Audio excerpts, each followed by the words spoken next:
Well, hello everyone and welcome back to the channel. On today's video we're going to be working on my Honda 400 Dream, also known as a Hawk in the United States. And this bike is new to me. I have given it a check over. The right hand crankcase has a slight weep, which we'll look at shortly.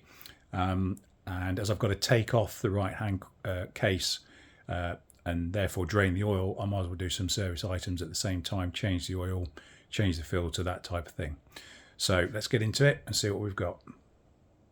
So the first thing to say about this engine is it's actually the same engine that goes into the successor of this bike, the 400N Superdream, and there was also a 250 version of this Dream made and the 250 version of the Superdream, as I'm sure you know. The point is the engine is pretty much identical to the Superdream. So we're working on a Dream, but the engine is the same in the Superdream. So you can follow this video and do exactly the same thing on your 400N Superdream or your 250N Superdream as well. So I haven't done a lot of miles on this bike, but what I have noticed is that there is an oil weep from this clutch actuating lever here. According to the parts manual, there's a grommet in here which should seal that. It's not an oil seal as such, it's just a grommet. So to get to that, we need to take off this side cover. And to do that, we need to drain the oil. So we might as well change the oil, change the filter at the same time, and do a few more other service items on this. Now, if you've got, well, this is a Dream, but if you have the later Superdream, either the 250 or the 400, this engine is basically identical. So you can follow along with this video and basically do exactly what I'm doing if you've got this problem. The other thing to note is that once we're into this case, there is a balancer chain in here which has a tensioner, and it should be retensioned every 10,000 miles, I think it is. So let's get into it and see what we've got. Okay, so I've warmed up the engine to operating temperature, and that makes the oil flow easier.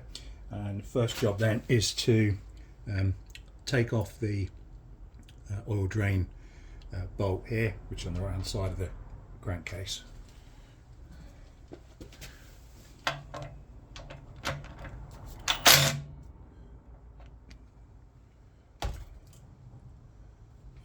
As that oil's hot, I'm just going to get some gloves to put on. There we go. Right, let's see what we've got.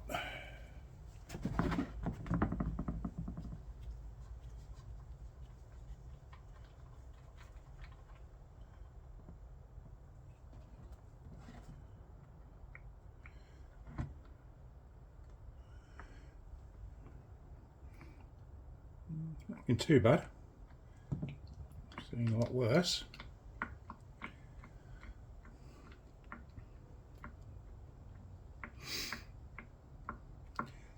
I don't think this is a magnetic plug, but if it is, there's no signs of any kind of metal deposits or anything on that, which is always worth looking out for. Doesn't appear to be any kind of sealing washer on that. I'll have a look in the manual, see if there should be one, but we might need to order one if that's the case. So we'll just clean that off for now. Our little magnetic trace, keep it safe. Okay, so let's move on to taking the filter off. So there's a bolt under here, 12mm bolt, just the one single bolt that's holding this assembly on the front right hand side of the crankcase, and hopefully that should come without too much trouble.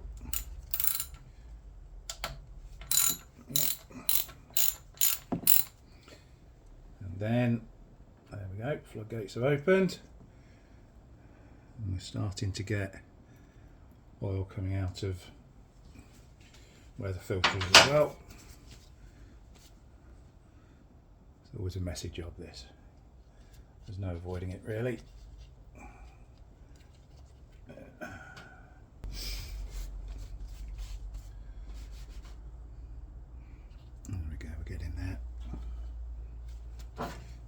quite tight, that, because it's spring loaded. The whole thing should come off in a second. Keep going.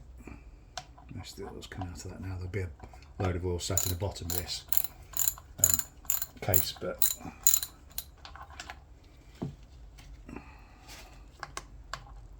that's quite a long bolt in there.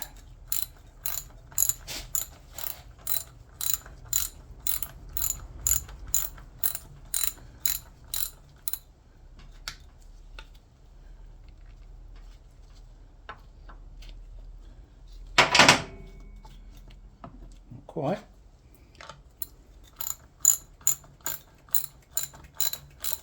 There we go. And there is our filter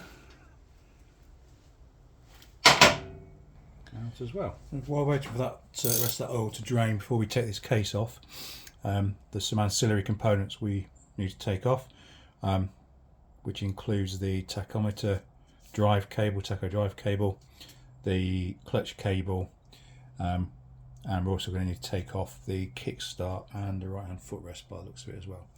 So let's make a start on that. So we've got a 10mm socket, which is for our tacho drive.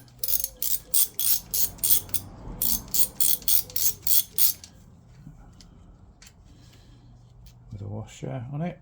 In fact, that's got a split washer on it, that one. Now our tacho drive should pull out. Yep, that's nice and easy. And then we've got a bracket which looks a bit bent actually.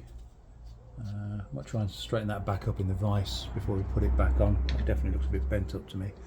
And this bracket that holds the cable in place has it's held on with two JIS screws. So JIS, I've been over this before, but it's worth reiterating. These machines, these aging machines, use what they call Japanese industry standard or JIS screws. They look like standard crosshead or Phillips screws. They're not.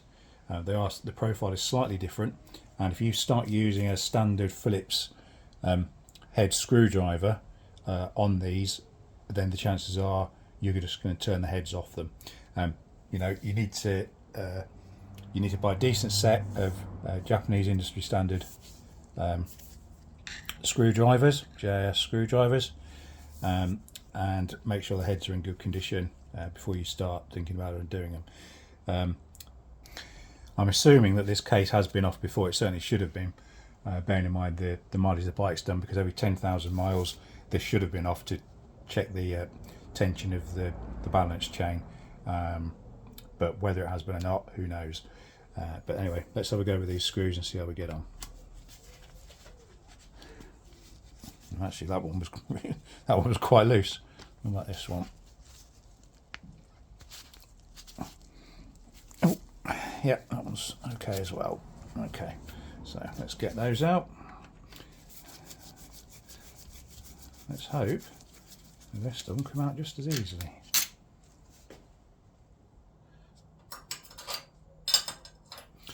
Sometimes what I'll do is I'll make a cardboard template of the shape of this, or rather the face on the crankcase, and then I'll put the screws through the cardboard in the places that I've taken them out.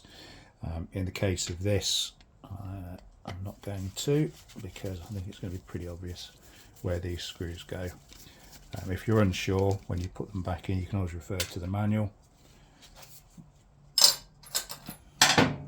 Right, so that bracket is now loose, and because we've loosened that bracket, if I just swing this around a bit, this cable should now detach from there. Okay, hope you could see that. So basically the cable is just held in to this. Literally there's a slot in the end of this, and you just move this back, move it to one side, and out it comes. Okay, so we'll leave we'll leave that bracket on there for now, but I'm going to take that off and see if I can straighten that out a bit before it goes back on. Next to come off is the kickstart, which is held on by one 13mm bolt.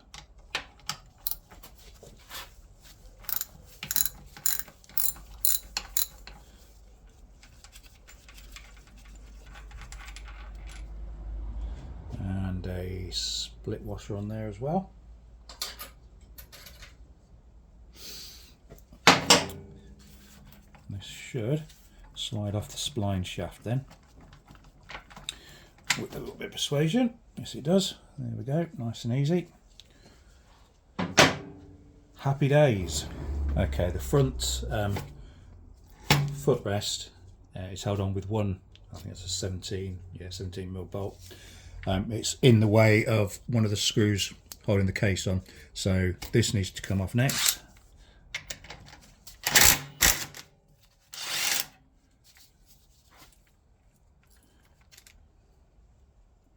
Leave the bolt in that, so I know which. You can also see that this heat shield is stopping me getting to a bolt, cover bolt in there, so that's going to have to come off. Grab the right size screwdriver. That's just 2 screws holding that on by the looks of it.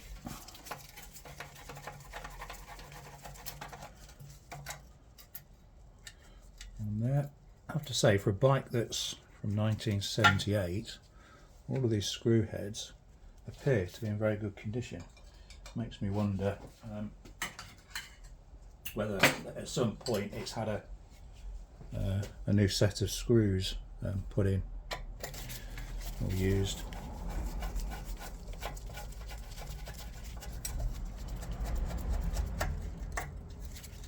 Turn that one off, not forgetting the split washer. Oops. And then our heat shield should just come away. Okay, that's that nice and easy, and then that exposes the collector box, which is still quite warm to the touch. So next we need to, we've got everything out of the way of the cover. I can see all of the screws now. I've moved my oil pan over to one side because I expect some oil to come out of this when we crack the cover off. But for now we need to go round, and it says undo the screws in a crisscross pattern so that we don't risk warping this case. So let's make a start on that.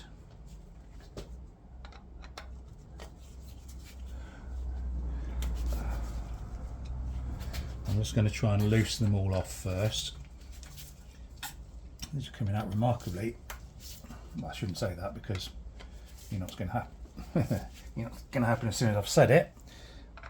There'll be one that doesn't want to undo, but at the moment they are coming undone remarkably well. That screw doesn't look the same as the other ones. That's like a larger head on that. I'll need to remember that when I take that one off, I think. That's come undone okay then. Yeah, that's a slightly different screw, that one. Right, how are we doing? Yeah.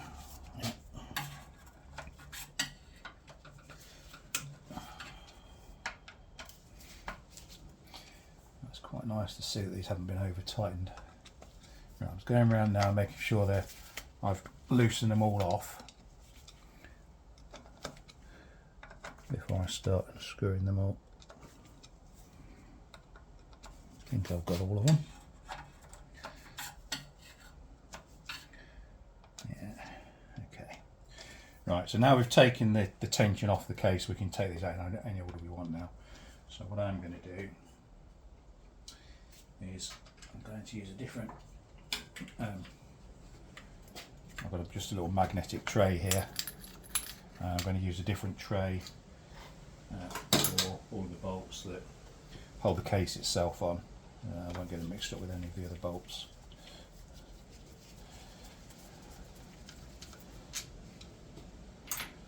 So far they're all the same length.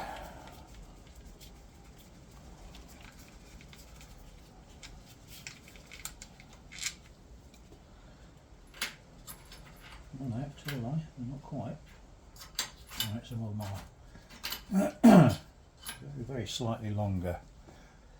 So I'm going to have to be a little bit careful when I put these back in.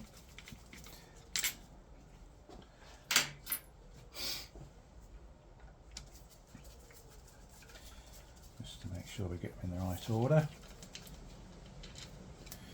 you can normally tell because whether you've got them in the right order, because if you put them all in loosely and don't screw them in, generally they'll all stick out the same amount before you screw them back into the crankcase. Not always the case, but a lot of the time it seems to work that way. Trixie one. Okay.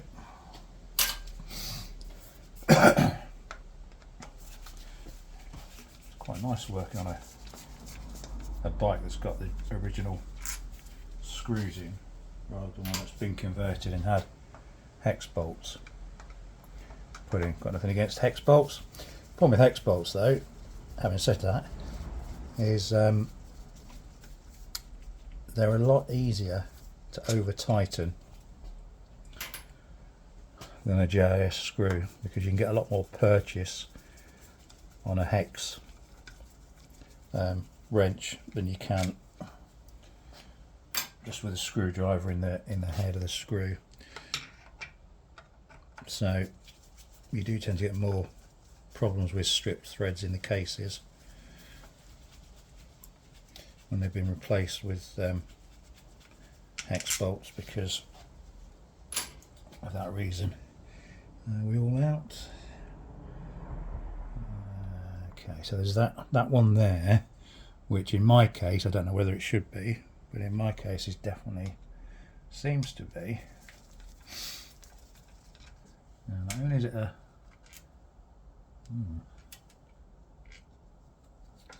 that's strange, so that's a very short screw and it almost goes all the way into the case. I do wonder whether that's the right screw in there. I'll need to check that against the parts manual, but all I need to remember for now is that very short one. In fact, it even looks a different colour to the others. I'm convinced that's not right. Okay, so I'm just going to double check I've got all these out. So let's start counting. Let's see how many we've got. 1, 2, 3, 4, 5, 6, 7, 8, 9, 10, 11, 12, 13. Unlucky for some. So there should be 13. 1, 2, 3, 4, 5, 6, 7, 8, 9, 10, 11, 12, 13. Yeah, okay. Right, so what I'm going to do now is I'm going to fetch my mallet, my rubber mallet, and we'll just start working our way around this case. I can see in there where the kickstart shaft comes out, there is a, let me put some more light on, it might make life easier. Should have done that in the first place, shouldn't I? Apologies. There is a seal in there, so I just need to be a little bit careful of that. So I'm just going to work my way round, just giving it gentle taps with the mallet. I don't really want to have to prise this off and damage the faces. The idea is to just try and break the seal if we can. Work the mallet. Oh, okay. Okay, that definitely gave a bit there. Yeah, that is moving slightly now. Right, so I've got a gap there now, and you can start to see some oil dripping out the bottom again now. Taking a little bit of work, but we are now loose all the way around, I think, so this should now pull off. Wondering whether that brake lever is going to be in the way. Hopefully we'll be able to pivot it up and miss that. See how we go. Yeah, so that's now coming off the shaft. Okay. Hey, there we go. Right, so inside the case we can see the tachometer drive there, which works off this. Right, according to the official Honda workshop manual, this assembly here is what provides the tension on the balance chain, and if we undo this bolt it should automatically tension, and then we just do it back up. My worry about this is it also mentions that if this slot is right up against that nut, then we need to take this off and we need to start moving the position of the tensioner. But let's undo this and see how we go. Okay, so I've undone that and it's not gone anywhere. So I suspect that that's not doing a very good job. I can see, yeah. Let me get a torch and show you what's going on. Okay, so I'm hoping that you can, let me just move you around a little bit. Right. So right inside there is the balance chain. And if I move this cam, you can see that chain moving in there. So that's not under tension, and when that moves down, it is under tension by the looks of it. Yeah. So actually that is right up there. Right up there. So I don't think that's ever been touched, if I'm honest. Which is really bad. Because what you're supposed to do is you undo this nut, and this is meant to find its own position, its own tension. And it's not until it gets right to the top there you have to start messing with this. But that's a bit stiff, but basically that's how that's supposed to work. So you can see the chain in there, and as I move that up and down you can see it tension in the chain. Okay, so I'm going to revert back to the book and we'll have a look at how we're supposed to set that.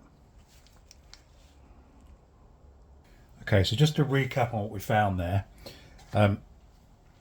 when this bolt was done up, this tensioner was right at the top, which means the chain hidden in that tunnel there was as loose as it could possibly be. Leads me to believe that this has never been adjusted in however many miles the bike's done it, 40,000, something like that. Should be done every 10,000. What's supposed to happen is that when you undo that nut, this finds its own level under spring tension or under gravity, and that is the correct tension then, and you do that back up and that's it. If this slot goes all the way down as far as it can go and contacts that bolt, or the stud coming out I should say, that's when you have to take this off from here and reposition it. And also under here is a dot when you take this bolt off, and the dot signifies whether the chain needs replacing. So in our case I think we're fine, because I don't think this has ever been altered, but what it's supposed to do is just find its own level, and then the idea is that you do that back up, and because it hasn't gone all the way down we should be fine.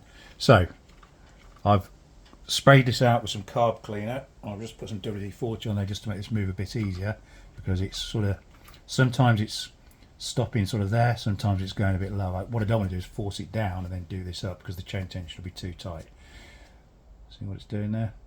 It's getting caught. But what I'm going to do is I'm just going to let that find its lowest position that it seems comfortable with sitting in, and each time I do it, so it's about there. That seems about right, and then I'm going to do that back up.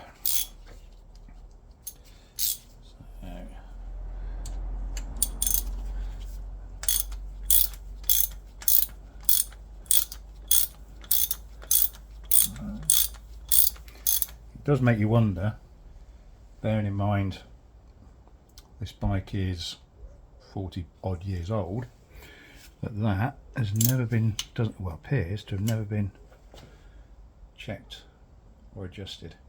Makes you wonder what else might be wrong. Anyway, we've done it while we're in there. That's sorted. I'm happy with that. I'll put a screwdriver through there just to make sure that. Okay, so we're back on the bench to take a look at the reason we took this cover off in the first place, which is that this clutch actuating arm here, there was oil seeping out of this and then blowing back onto the exhaust, etc. Took me a while to work out where it was coming from, but that's definitely where it was seeping out of. According to the parts manual, there should be a grommet in here, or sorry, a rubber O-ring, I should say. I would have expected it to be in a seal, but apparently not. So if we turn this over, take a look. I've had this through the parts cleaner just to make life a bit easier so we see what's going on. And what we've got is, if I move that lever to simulate the clutch, I don't know if you can see it, but you can see this moving in and out. If I tilt it that way, I'll be able to see it better. You can see that moving in and out. So that is what operates our clutch, and that should just pull out. So yeah, that's nice and easy. Let's get a Tupperware, or rather a magnetic plate, so we don't lose any of these parts. And then from what I can see, we've got a circlip, and then this rod, which is attached to this, is under spring tension. So we've got to get that circlip off, and then hopefully all of this will slide out and we'll be able to discover where our O-ring is. So that's the circlip off the bottom, and then see if we can pull this shaft up. There we go. Springs come off. Whole shaft comes out. Aha. And there is our offending O-ring. Now I've actually got one of these in order, but I might have one the right size. Anyway, so I'll have a look in my kit, see what I've got.